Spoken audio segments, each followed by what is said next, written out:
যস্মিন তুষ্টে জগৎ তুষ্ট। আবার কথা কেন? কথা বলা যাবে না, তে যাবে না।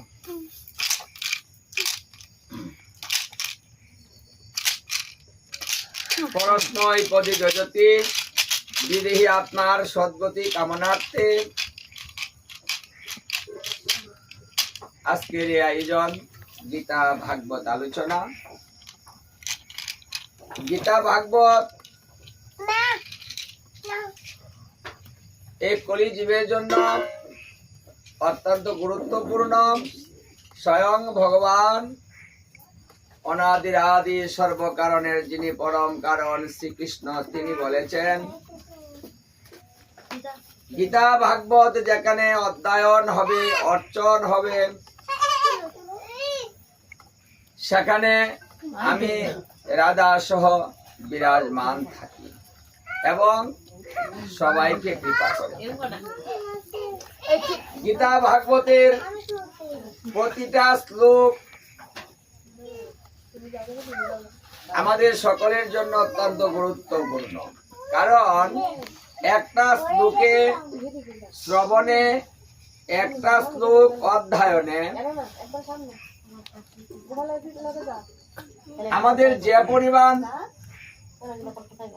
পূর্ণ সঞ্চয় হয়, এটা অন্য কোনো ভাবে তাহা সম্ভব নয়। যাগ যজ্ঞ হোম তপস্যা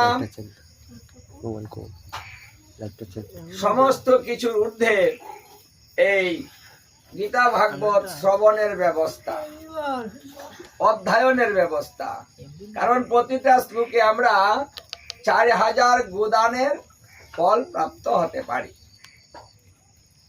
তাহলে একটা মৃত ব্যক্তির উদ্দেশ্যে যদি একটা শ্লোক নিবেদন করা হয়, তাহলে সেই মৃত ব্যক্তির উদ্দেশ্যে 4000 গোদান হয়ে যায়।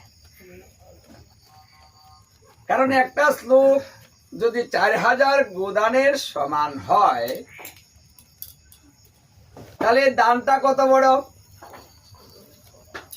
তাহলে এই সহজ পদ্ধতিটা যদি আমরা অবলম্বন করি, তাহলে আমরা সহজেই বিদেহী আত্মা এবং সংসার কল্যাণ এবং নিজের মুক্তি সমস্ত কিছুই একমাত্র গীতা ভাগবতের শ্রবণের দ্বারাতেই সম্ভব। যিনি অধ্যয়ন করবেন, যিনি শ্রবণ করবেন, সমান সমান পাবেন।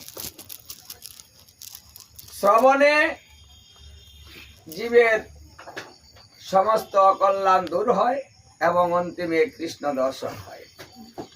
তাহলে একটা শ্রাদ্ধ করে মানুষ একটা গোদান করতে পারে না। আমরা এত অসমর্থ হয়ে পড়েছি যে আমরা একটা গোদানও করতে পারি না। গোদান শ্রেষ্ঠ দান, কারণ গোদান আমার গোবিন্দ অত্যন্ত প্রসন্ন হয়, যার জন্য বৈষ্ণব বিধানেও গোদানের ব্যবস্থা আছে। কারণ আমরা গুকে আমরা পূজা করে থাকি, যিনি শ্রীকৃষ্ণের অত্যন্ত প্রিয়, এবং শ্রীকৃষ্ণ স্বয়ং এই গুয়ের আকারে গোলক দাম নাম রেখেছেন। উনি গোচারণ করেন।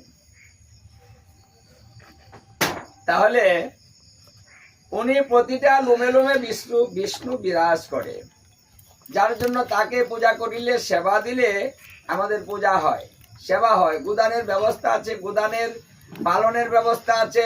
মানে সঠিক নিয়মে পালন করতে পারলে গোদানের মাধ্যমেও ভগবানকে প্রসন্ন করা সম্ভব। মানে এত সুন্দর একটা ব্যবস্থা, যার জন্য গোদানের অত্যন্ত ফলপ্রসূ হয়। তাই গোদান ভালো, কিন্তু গোদান যে করতে পারি না, সেই অর্থ নেই, সামর্থ্য নেই, শক্তি নেই, ইচ্ছা নেই, মন নেই। মানে আমাদের টাকা থাকলেও মন আছে না, মনে বলে না যে করি। কারণ মৃত্যুর পরে এত কিছু দিয়ে লাভ কি? আমার সন্তানের জন্য ভবিষ্যৎ চিন্তা করি, মানে আমরা এইসব চিন্তা করে ওই মৃত ব্যক্তির উদ্দেশ্যে এত কিছু খরচ করে, এত কিছু দান করা, ওটা করতে চাই না। যেমন একজন বলছে যে মা যখন মারা গেল তাহলে তার সম্বন্ধে এত এত টাকা খরচ করার কোনো মানে আছে? কোনো মতে শুদ্ধ হওয়া দরকার, হ্যাঁ, ওটা করে ফেলি। কিন্তু এই টাকাটি খরচ না করে যদি ছেলে মেয়ের জন্য রেখে দেওয়া হয় বা সংসারের জন্য রেখে দেওয়া হয় তাহলে সেটা কাছে আসবে। কিন্তু যে মারা গেল তার উদ্দেশ্যে এত টাকা খরচ করার কোনো মানে নেই। মানে আমাদের হিসাবটা এখন এইরকম চলে আসতেছে। এই জন্য এত টাকা দিয়ে, কারণ গু তো সস্তা নয়, অনেক দাম, তাই না?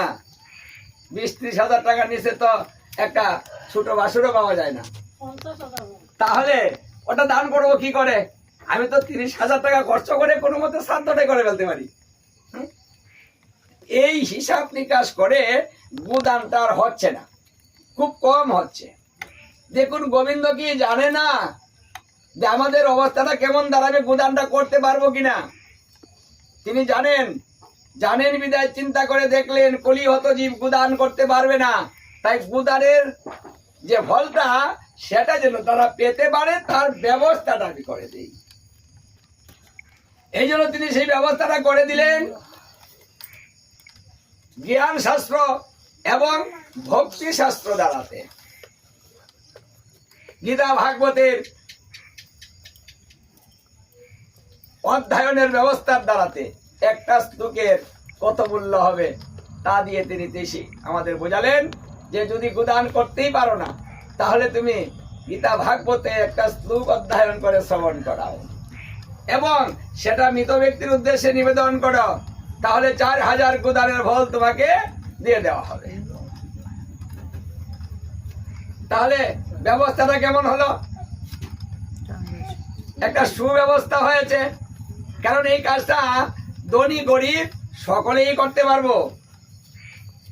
যা টাকা নেই সেও করতে পারবে, যা টাকা আছে সেও করতে পারবে, মানে সবাই সমান পাবে।